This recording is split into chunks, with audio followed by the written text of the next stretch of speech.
Olá pessoal, tudo bom? Aqui Carlos Correia Santos, educador e terapeuta inclusivo. Quem não me acompanha, quem não conhece o meu trabalho, eu me apresento, eu sou psicopedagogo e musicoterapeuta, especialista em educação inclusiva, especialista em saúde mental, especialista em autismo. Eu resolvi abrir as minhas mídias sociais, o meu Facebook, o meu Instagram, o meu canal no YouTube, para uma pauta que está tomando conta do interesse mundial, né, que é coronavírus. Então a minha preocupação nesse vídeo vai ser conversar com vocês sobre implicações, relações do coronavírus com alguns campos de deficiência, né, com algumas deficiências. Então, é claro, eu não sou profissional médico, mas eu sou um especialista na mediação da relação com a pessoa com deficiência. Então, eu acabo tendo que lidar com essas questões e essa minha preocupação foi o motivo para eu decidir fazer esse vídeo. Bem, a gente precisa começar falando, né, o que tem sido dito aí quando se fala de relação entre pessoa com deficiência e o coronavírus. Ainda não existem pesquisas científicas, dados estatísticos concretos que falem dos impactos do coronavírus, do Covid-19, nas pessoas com deficiência, né? Mas a gente precisa ficar atento à incidência do vírus em alguns campos de deficiência por conta de peculiaridades de algumas dessas deficiências, né?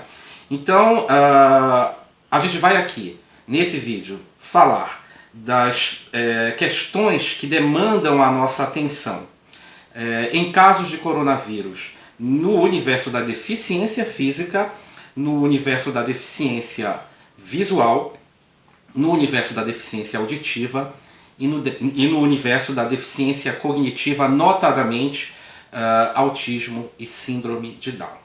Nós vamos conversar aqui nesse vídeo sobre algumas implicações, né, que a gente já pode aferir por conta das particularidades dessas deficiências e algumas sugestões de alerta e de procedimento, tá bom?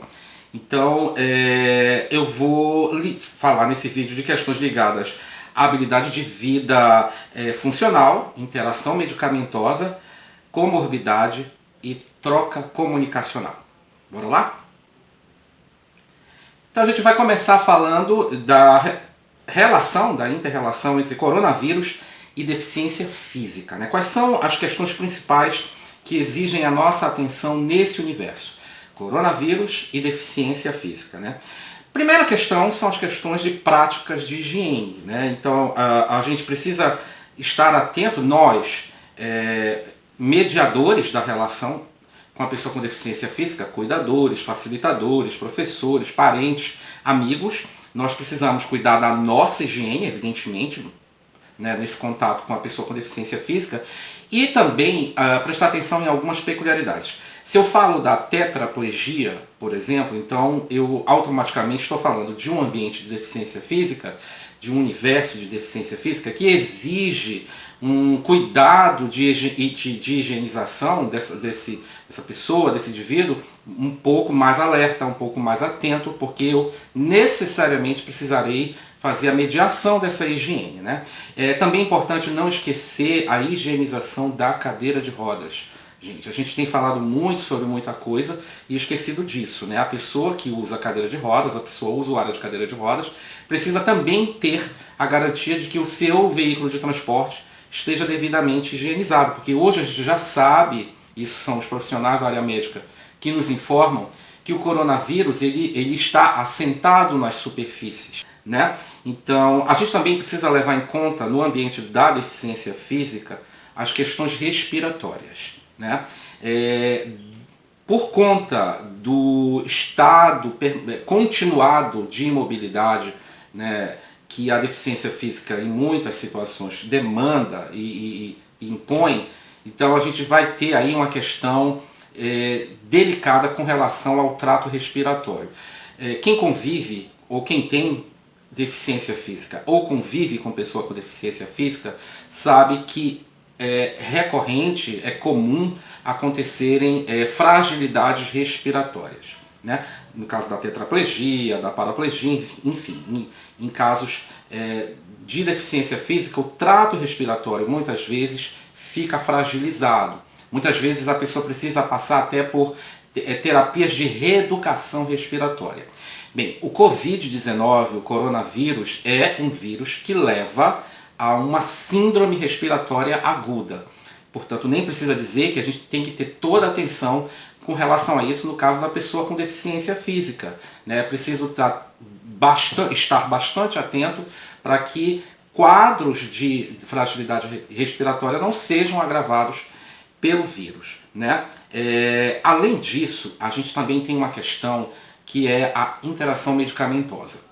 Pessoas, alguns casos, alguns quadros de deficiência física têm implicações neurológicas, né? Por exemplo, a paralisia cerebral. A paralisia cerebral, que é uma deficiência física, traz algumas questões, algumas implicações neurológicas e, portanto, é necessário se fazer uso de medicações específicas. Então é preciso ter cuidado na interação medicamentosa, né? A gente já vai ter pessoas fazendo uso de medicação específica para o quadro da deficiência física, não para o quadro da deficiência física, mas para alguma comorbidade associada, né? E aí você também, de repente, vai começar a fazer uso de medicação por conta do coronavírus. Então é preciso ter cuidado com essa interação medicamentosa. Consultar o seu médico, o médico da pessoa com deficiência física, para que ele tenha ciência do uso dessa medicação, para que não haja choque medicamentoso e que cause problemas maiores para essa pessoa. Bem, vamos então agora falar sobre as relações do coronavírus com o universo da deficiência visual. E qual é a grande questão aqui, qual é o grande desafio? Tatibilidade. A pessoa com deficiência visual, na sua grande maioria, faz uso da prática tátil, né? De tatear superfícies para fazer reconhecimento e mesmo localização, né? Então, a gente sabe, a gente falou no início desse vídeo, que o coronavírus é um vírus de superfície. Então, o contato tátil da pessoa com deficiência visual precisa ser mediado com mais cuidado nesse momento de coronavírus. Então, é preciso evitar tatear locais desconhecidos, não higienizados e cuidar muito primazmente da higiene das mãos, né? E cuidar também da higienização das bengalas, né? A pessoa com deficiência que faz uso de bengala precisa estar atenta à higienização desse material. Coronavírus e o universo da deficiência auditiva. Mas, Carlos, existe alguma implicação? Existe uma implicação de ordem comunicacional. O que é que eu tenho percebido, de modo geral, nas campanhas que têm sido colocadas no ar, de alerta, né, e de educação e de informação sobre o coronavírus? Eu não tenho visto, lamentavelmente, o aporte comunicacional próprio para a pessoa com deficiência auditiva, né? Então eu não tenho visto o uso do intérprete de Libras, né? E isso precisa ser pensado. Acho que a gente precisa pensar em palestras em Libras para as pessoas surdas, né? As campanhas que estão sendo feitas em nível nacional e mesmo internacional precisam fazer o uso da linguagem de sinal para que o público surdo entenda com bastante primazia o que está acontecendo e possa se precaver e se cuidar. Coronavírus e o universo da deficiência cognitiva. Qual é a questão aí? Então aqui eu vou separar a minha fala em dois terrenos, tá? Eu vou falar um pouco sobre síndrome de Down e, claro, sobre o autismo, que é um assunto que tanto nos interessa, né?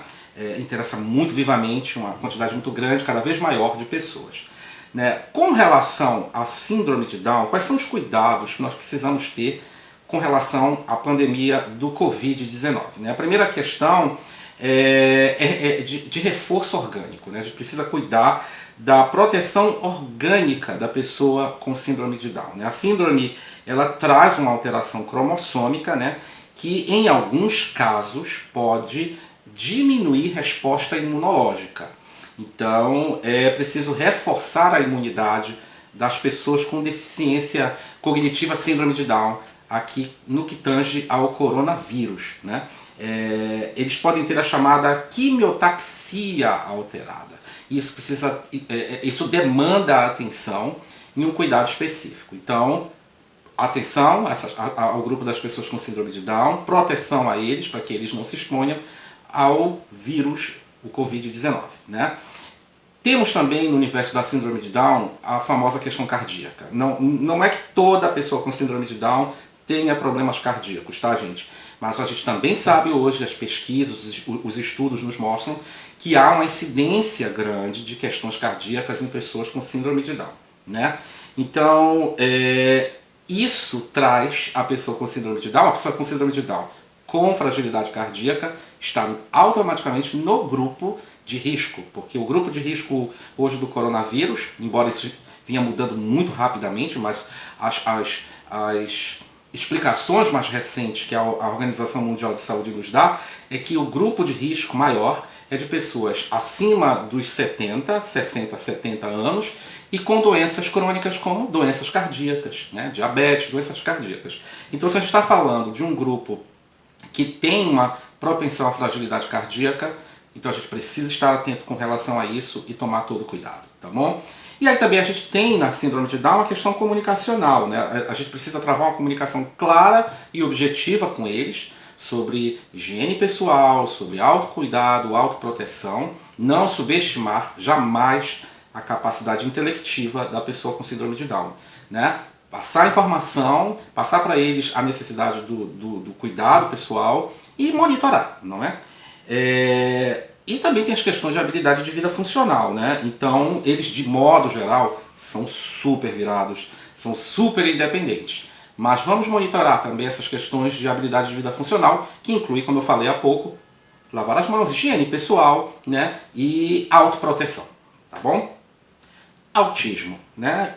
Implicações do Covid-19, do coronavírus, com esse público que está no espectro autista, né, no transtorno do espectro autista. Acho que a primeira questão que a gente precisa levar em conta aqui é o chamado conflito entre o comportamento funcional das pessoas com TEA e a necessidade de autoproteção. Então, por ter esse comportamento funcional muito específico, a pessoa no espectro autista muitas vezes pode apresentar uma dificuldade de entender a necessidade da autoproteção. Eles precisam ser mediados nessa questão. Não todos, mas um número significativo, né? Então a gente precisa estar atento a fazer essa mediação, informar eles sobre a necessidade de se protegerem nesse momento de uma maneira ainda mais acurada e ainda mais estratégica, né? A gente vai ter também, no caso do TEA, algumas comorbidades que exigem uma atenção específica, sobretudo a disbiose. Disbiose, quem convive com pessoas no espectro autista, de modo geral, sabe, são aquelas fragilidades intestinais, né, fragilidade no trato intestinal, que leva à diarreia, essa coisa toda que muita gente que associa ao glúten, enfim, eu não vou entrar nessa questão agora, mas existem os casos de disbiose. E uma das sintomatologias do Covid-19, do coronavírus, que tem sido relatada, são casos de diarreia. Então, se eu já tenho o vírus que é propenso a causar diarreia, e eu tenho um filho, um irmão, um primo, um amigo no espectro autista com disbiose, evidentemente eu preciso tomar todo cuidado para evitar que o contágio, e uma vez que o contágio aconteça, é preciso fazer essa mediação clínica, médica, com todo cuidado e toda atenção, não é? Esse vídeo eu acho que é também bacana para os profissionais médicos, né, se informarem, porque ainda, infelizmente, existe pouca informação de mediação relacional com os universos todos das deficiências para os profissionais da área médica. Eu estou incluindo médicos, eu estou incluindo enfermeiros, técnicos de enfermagem e tudo mais, né? Além de tudo isso, a gente tem, no caso do autismo, a fragilidade comunicacional, né? Então, o autista, e notadamente o autista severo, né, no grau severo, ele vai ter dificuldade de reportar, de comunicar o que está sentindo, de falar sobre seus sintomas. Então, essa mediação também precisa ser feita de uma maneira muito, muito cuidadosa. né? Conseguir acessar o que ele está sentindo, quais são os sintomas que ele está apresentando, né? Agora, para além de tudo isso, não somente para as pessoas no espectro autista, ou pessoas com síndrome de Down, ou para qualquer pessoa com deficiência, ou para qualquer pessoa sem deficiência, a gente também precisa tomar todos esses cuidados de uma maneira low profile, né? Ou seja, sem criar ansiedade. Eu friso aqui especificamente o autismo porque eu sempre me preocupo muito com essa questão, ansiedade, autismo, né? A gente tem dados aí muito aflitivos da questão do estado depressivo da pessoa no espectro autista, né? Um autista com depressão é algo realmente muito preocupante. Então a ansiedade pode ser um degrau que leve a um estado depressivo. Então a gente precisa fazer com a pessoa no espectro todos esses cuidados e todas essas mediações nesse momento de coronavírus, sem levar ela para um estado de ansiedade que possa levá-la a um estado depressivo. Como, Carlos, que eu vou fazer isso? Ludicidade. Façamos toda essa mediação de modo lúdico, de modo tranquilo, de modo divertido, para que não gere agonias, fobias e ansiedades, tá bom? Então, gente, é isso. Coronavírus e o universo da pessoa com deficiência. É preciso estar atento, é preciso ter cuidado, ter uma mediação específica, tentar seguir mais ou menos um pouquinho do que eu fui falando aqui para vocês, que é claro, é um resumo geral, né? E não descuidar do autocuidado também. Você que é mediador, você que é pessoa que convive com pessoa com deficiência, cuide-se para poder cuidar melhor, tá bom? Um beijo para todos vocês e nunca esquecendo que inclusão é um ato de amor e afeto social. Até o próximo vídeo.